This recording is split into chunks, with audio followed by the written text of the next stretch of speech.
increíble que en Venezuela cada vez esté más fortalecido Nicolás Maduro, cada vez más debilitada la oposición. Después de ese desangramiento de un pueblo que emprendió un éxodo, que sigue su marcha, millones y millones de personas se han ido del país, pero las circunstancias llevan a que existan ventajas para la dictadura. El análisis a través de lo que es la visión de una formidable colega que nos ayuda en este caso desde la capital venezolana, Marjorie Méndez. Con ella conversé previamente. A ver cómo puede resolverse esta situación hablando de algo tan difícil de explicar como todo lo que se ha vivido en este 2022 en Venezuela. Pero para eso una formidable periodista como es nuestra amiga Marjorie Méndez. ¿Cómo te va, Marjorie? Buenas noches, Pedro. Un gusto saludarte. Cuéntame un poquito, la palabra esa de los diciembres, ¿verdad? Balance. Y lo que ves de lo que ha ocurrido en esta Venezuela, cómo están las cosas y qué piensas pueden ser perspectivas realistas. Sí, Pedro, lo que estamos viendo en los últimos meses en Venezuela con un Maduro mucho más pragmático a nivel económico, es una economía que está tomando un poco de oxígeno, tal cual un modelo sociopolítico como el que vemos en Rusia, en Irán, en Siria, gente que sobrevive con algunas ventajas sociales, pero en un retroceso o en el mismo estado de pérdida de derechos humanos y de derechos políticos. Además, estamos en un año donde se han definido algunas rutas en materia electoral, por ejemplo. El año que viene es el último año que consideran algunos analistas que va a ser un año de luna de miel con Maduro, de él permitir algunas cosas, porque indiscutiblemente entramos en la recta final previo a una elección presidencial que él va a querer ganar a toda costa.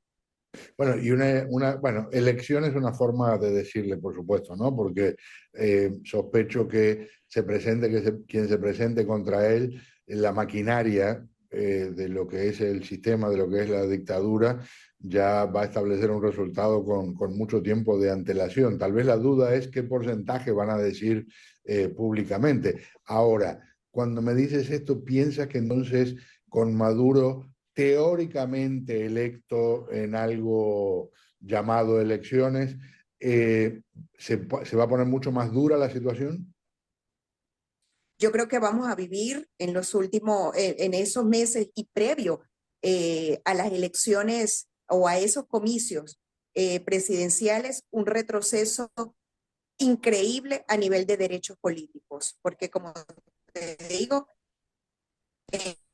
el hambre y la ambición de Maduro es mantenerse en el poder y mantenerse en el poder con todo su séquito. Y eso va a ser a costa de cualquier cosa. Se van a vivir momentos muy interesantes porque yo sí considero que algunas, como te digo, algunas distensiones que se han vivido en los últimos meses no se van a ver el año que viene previo a esas elecciones. Maduro tiene que sostener esa cuota de poder que le garantiza además una libertad, riqueza y no enfrentar la justicia nacional e internacional que como ya la tiene bajo amenaza. Entonces, esto va a hacer que vivamos momentos terribles a nivel de derechos políticos y de derechos sociales. Ya lo vemos, Pedro, ya lo vemos, están pautadas unas elecciones que él quiere adelantar, hay inhabilitaciones, él ha fragmentado la oposición con su discurso, la maquinaria del CNE está hecha para que los votos sean favorables al PSUV, no van a venir los veedores internacionales que él quiere. ¿Y por qué apuntamos hacia allá? Porque cada vez que hay un evento electoral, el venezolano tiene como una nueva meta, como una nueva posibilidad que se ve menguada ante un régimen completamente totalitario que además, Pedro, considero que hay que redefinir, porque yo siento que chavismo ya no es.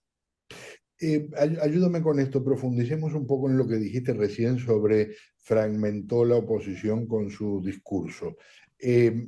¿Cómo ha funcionado eso? Y al mismo tiempo, ¿qué parte de responsabilidad hay en sectores de la oposición de que se haya transformado básicamente en una cantidad de gente hablando o gritando en distintas esquinas, pero muy poca unidad? Sí, Pedro, el asunto es el siguiente. Hay quienes creen o hacen creer al país que hay una oposición, pero está financiada por el chavismo. Están otros que siguen una agenda de pretender que en Venezuela haya una intervención extranjera para una salida a la fuerza, y están quienes creen en el voto.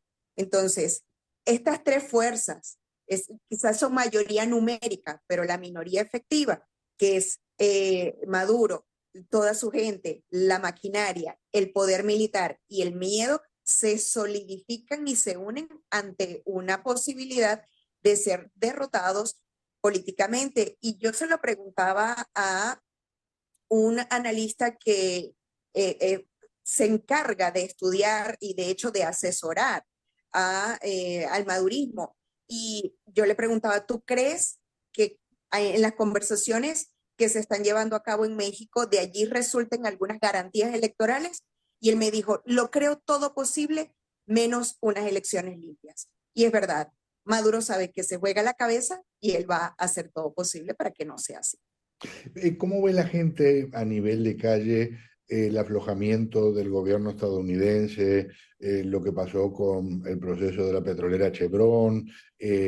Vamos a decir algunas cosas que por conveniencia, para buscar que el mercado del petróleo no esté tan presionado, se deje de lado, digamos, de verdad ponerle presión a la dictadura.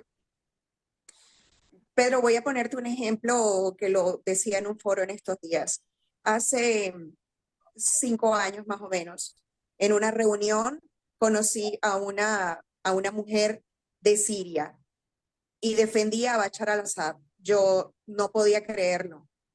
Ella decía que él garantizaba tranquilidad y beneficios sociales en Siria y continuidad.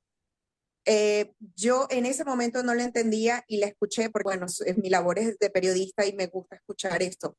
En ese momento no lo entendía. Ahorita estoy tratando de entender eso en la realidad del venezolano. El venezolano quiere vivir.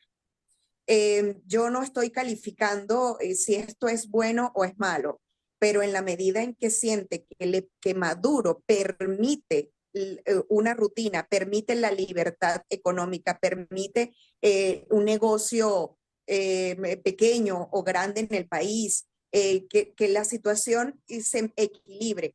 Después de haber pasado tanto, sienten que es mejor eso a otra cosa que es completamente, no, que están en la incertidumbre.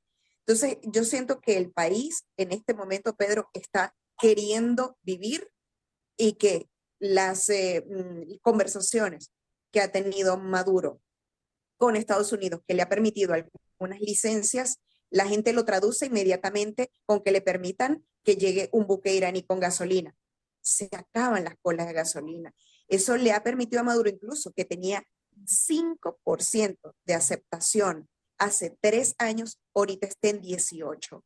Y un 18 bajito, pero sólido en comparación con los otros candidatos de la oposición. Ojo, esto además, esto es sin una candidatura única, pero es Claro. para que veas la curva de Maduro, cómo ha aumentado en un poco de popularidad. Ese 18% es de gente pragmática que ha dicho incluso que Maduro ha sido un mejor presidente, un mejor mandatario que lo fue Chávez.